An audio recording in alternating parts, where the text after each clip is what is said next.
How deep do your prospective clients have to go to find you on the web? When they do find you, what do they find? SEO, internet marketing strategy, bounce rate, website performance, cost per click, and social media. conversion rate. This is Edge of the Web with Aaron Sparks.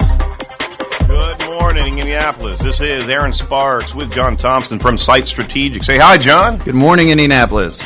Tell you what, we have a really neat day today. This is New Media Day. We actually have a show dedicated to hosting of a group of college students coming from IU of Kokomo. Guys, say hi. Hi. Excellent. Glad that came out. Yeah, absolutely. I tell you what, SiteEdicts is a Indianapolis-based social media search engine optimization and more importantly, just an inbound marketing firm for your website. We're focused on getting better return on objective. We're ultimately just looking at improved leads and improved bottom line for your company. So what we do is we put together a show every week now, and we're actually talking about different tips, techniques about some search engine methodology, but also more interesting is some broad understanding of what internet marketing is all about, what social media is all about, because businesses are having to embrace social media, having to embrace where they are on organic listings on Google, Yahoo, and Bing. And if you don't know what organic listings are, we can certainly field that question for you as well. But basically what we're talking about here is getting presence for your website, for companies, for your company, for people in front of people that don't know your company, are actually looking for your services, your particular widget. They have never experienced your brand. They're not searching for yourcompany.com. They're looking for, I'm looking for this service and who's in front of me. No longer is the Yellow Pages the place to go for a reference or a legitimacy of a company. It's where you are on search, where you are on social. Are you engaging your customers? There is a new conversation happening for companies that's consumer driven. And if you're not there in that conversation, somebody else is actually talking to your customers. And if you think about it that way, you can't afford not to be in this environment. So, John, how you doing, sir? Good, sir. Yeah, that's right. We actually give the tools to small business owners to actually, if you go to our previous shows, you can check us out at youtube.com/SiteEdicts. We're giving you the tools to do this yourself. But I think we're going to primarily talk today about social media because IU Kokomo students have actually came down and check out the show. It's fantastic to have them. Everybody get a round of applause to IU. Yeah. And that's a very good point, is that we've got our show. You can find all our information on edgeofthewebradio.com. We're doing weekly podcasts. You can actually download our entire audio file about 2 hours, 3 hours after we air on a regular basis. You can download that free of charge. You can go to the website and listen to it free of charge. You can also download it from iTunes free of charge. We also are putting up our different segments throughout the following week on YouTube, and we're also putting additional visuals, different screen captures, different pieces of information that illustrate a point of what we're talking about through the show, so it can resonate with you, but on top of it, it makes a better understanding of what we're truly talking about.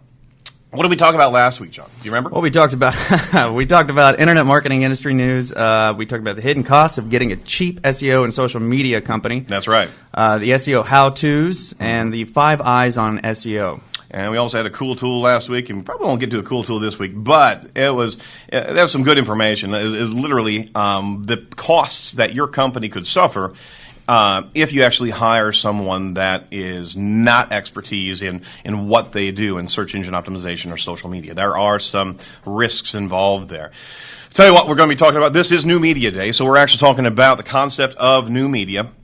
We're actually going to be having Douglas Carr from DK New Media in here soon talking about just the concept of new media, because for those of you who don't know what that is, we're really going outside of what you may consider traditional media. These are social media metrics. This is the digital marketing environment that your company needs to be in. And if you're not there, obviously somebody else is. But what you need to do is be able to embrace all these, because it's not going away. It's getting stronger and stronger, and you can It's the amperage that you need for your company to be able to be visible and be able to engage with your customers. It's a customer-driven economy now. People are vetting out companies based on how they respond to customers, and if you're not there from an interaction standpoint, well, that's part of the litmus test that customers are now getting savvy to understand. So, we're also going to be talking about careers in new media because we have the IU students here. We're going to actually talk to Toby Reeves from Kelly IT Services and give him a little bit of a focus on what the career paths are inside of this now maturing marketing environment. So let's kick into news real quick. We've got with Search Engine Watch. We've got a great article here from Search Engine Watch, North American SEM industry, which is search engine marketing, and that consists of paid ads. It consists of mobile advertisement. It consists of a heck of a lot of visible search engine marketing. That industry is actually going to reach $23 billion at the end of 2012. This year itself.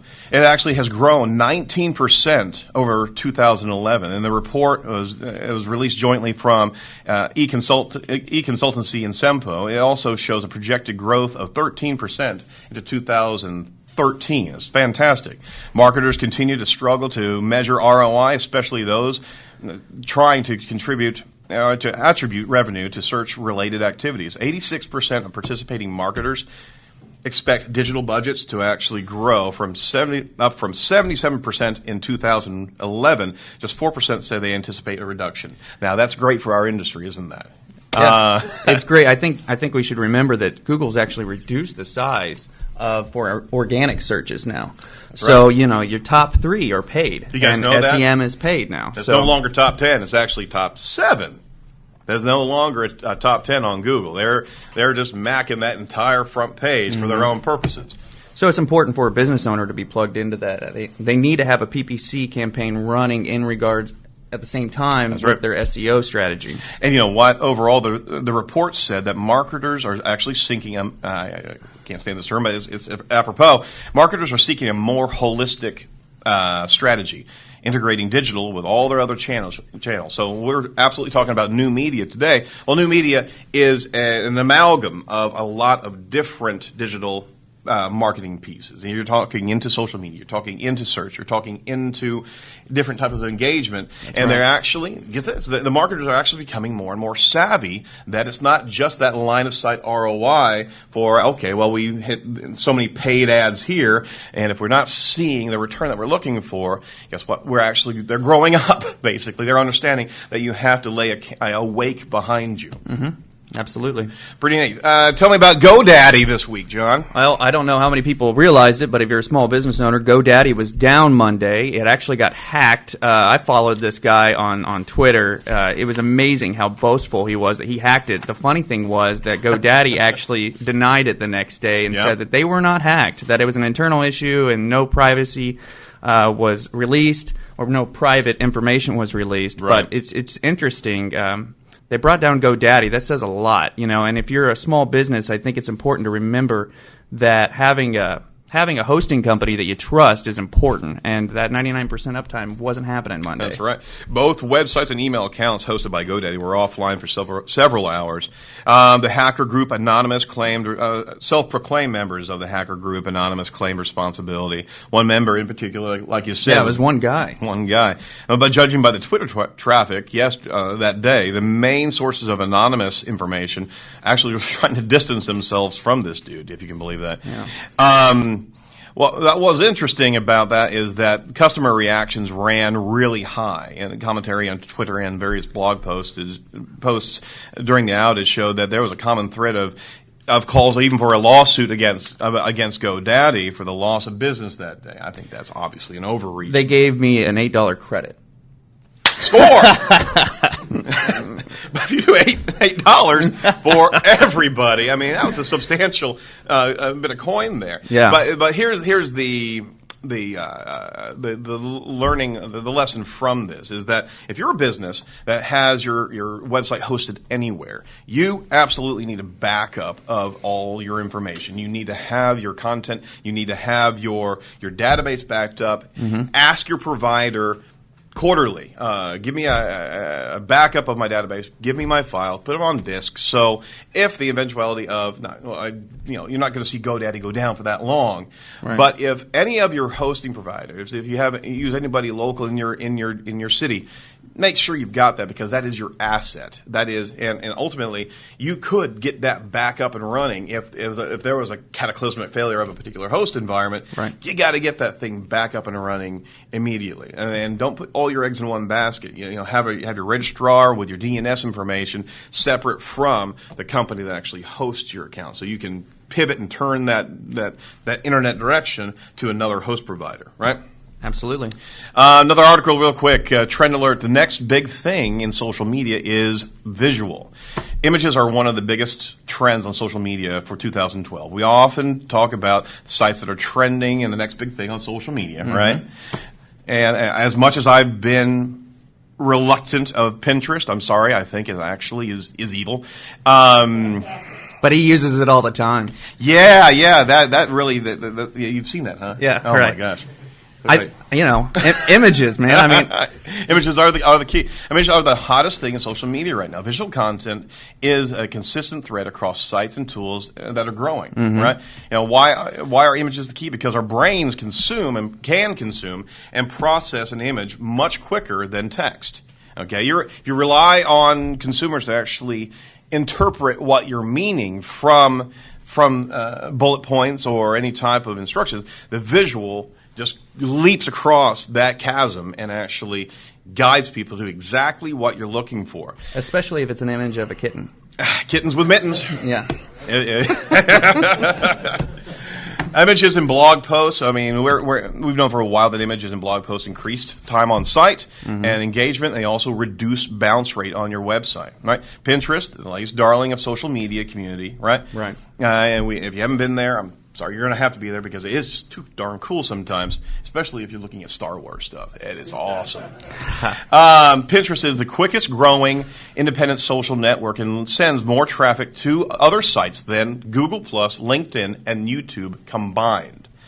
The quick growth of the highly visual social network points towards the desire to consume visual content. Facebook, with a new timeline feature, is exactly the same thing. You're having more and more visuals there, right? Instagram, obviously, infographics. We talked to Doug Carr a few shows back about that visual component, be able to actually see everything right there and be able to guide people into an understanding. The rise of the infographic shows that people want visual content. If you have an iPad, there's a piece of software there that you can actually download called Flipboard, and that actually ties into all your social media accounts and puts a visual representation there. Yeah. Okay. Well, I'll tell you what, real quick, we're on New Media Day with Site Strategics on Edge of the Web Radio. This is with IU of Kokomo, New Media Academics Club, and we're actually going to come right back here in a few seconds. This is Edge of the Web Radio with Site Strategics. See you real soon.